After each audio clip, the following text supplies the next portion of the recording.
Dr. Junaid, and in this video I'm gonna talk about lower back pain, second most common cause of lower back pain, especially in people above age of 40.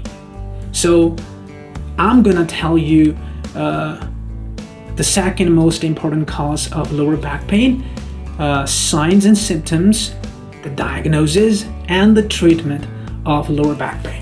So stay here, watch my video, and please, if you like my channel, if you like the video, subscribe my channel. Thank you so much. Okay, spinal stenosis. Stenosis means narrowing of the spine. How does it happen? So, narrowing of the lumbar or cervical spinal canal, leading to compression of the nerve roots and spinal cord. Most commonly caused by degenerative joint disease. Typically occurs in middle-aged or elderly patients. That's spinal stenosis. It can occur in the cervical region, and also it can occur to the lumbar region, and it leads to compression of the nerve roots and spinal cord. That's the spinal stenosis. So what are the signs and symptoms? So patients would present with neck pain, back pain that radiates to the arms or the buttocks. Radiates to the arm. If it is the cervical pain, it radiates to the arms, and if it is the lower back pain, it radiates to the buttocks and leg bilaterally. So there is a bilateral pain. In herniation, disc herniation, sciatica, there is just one radiated pain that is felt on the right side. That's just unilateral. But in this spinal stenosis, the pain is radiated bilaterally. Both legs are involved, and also there is a leg numbness and weakness. So leg will feel numb and weak. In lumbar stenosis, leg cramping is worse with standing and with walking. So leg cramping is worse with standing. If you stand up and walk, you will have worse kind of leg cramping in lumbar stenosis. And also in lumbar stenosis, symptoms improve with flexion at the hips and bending forward, which relieves pressure on the nerves. So how do we diagnose this? Very important. MRI is the main imaging technique that we use to pinpoint the spinal stenosis. MRI, magnetic resonance imaging, is the best diagnostic test. Expensive, really. I hope you never have this problem. And if you have it, or you feel like you're gonna have, or you want to prevent, please take care of yourself. Do a regular incline walk 10 minutes a day. That will build your back muscles. If you have strong back muscles, you will never have this problem. And if your diet is rich in magnesium, you will never have this problem. Okay? So first, most important thing, prevent. Prevention is the best cure. Prevention. You don't have to have it and then watch YouTube videos. Come on. Treatment. So what is the treatment for spinal stenosis?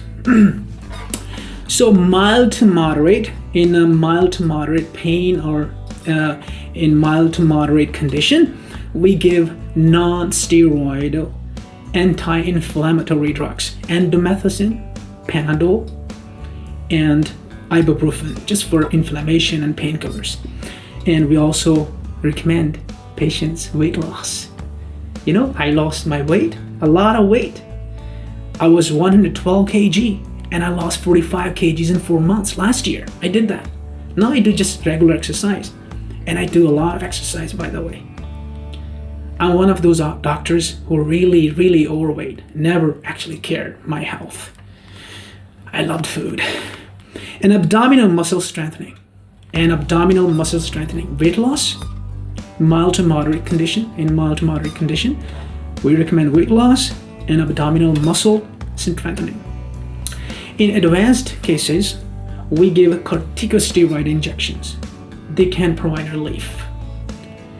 But the problem is, it can again come back. After having all this problem, even after surgery in herniated disc, you again can have this problem. That's really unfortunate. So it is refractory. Surgical laminectomy is needed in 75% of patients. So surgical laminectomy. We do surgery for spinal stenosis, where there's a compression of the nerve roots. So we do surgery in 75% of cases. It just, is refractory. It just comes back again, even after we give some treatment. So guys, how can we prevent this? How can we prevent this and never have this in the first place? If you're right now, if you're 30, 35 watching my video, you're very lucky. You're very lucky. You're in a good place. And if you're above 40 and 45 and you really have this problem, you're searching on YouTube and finding out, if you can find a good video to find out the best treatment plan for this kind of condition, then it's unfortunate, but we still have hope. So how to prevent this in the first place? If you're 30 years old, 35 years old, what do? You do regular exercise. Eat a diet with rich in magnesium, okay? And also do incline walk, or do some kind of back, training your back muscles. That improves the strength of your back muscles. Do training in the gym. The best way I do is just walking incline. When I walk incline, it just builds the back muscles, and also the whole back is built by doing incline walk. So you can do 10 minutes every day on incline, maybe 6 kilometers per hour speed on 15% of incline. That's the best way to do. And also always try your best to maintain your weight. Don't be overweight. That's also the problem. And if you are going through this problem right now, are you going to have a surgery, then I recommend you to do physiotherapy regularly. That will help you. Okay, do some kind of massage, eat diet with magnesium, build your back muscle through some exercise, and that will also help you to get rid of this problem forever. I hope you guys never have this problem, but even if you have, no problem, we can deal with it. So guys, if you like my channel, if you like my video, please subscribe. Thank you very much.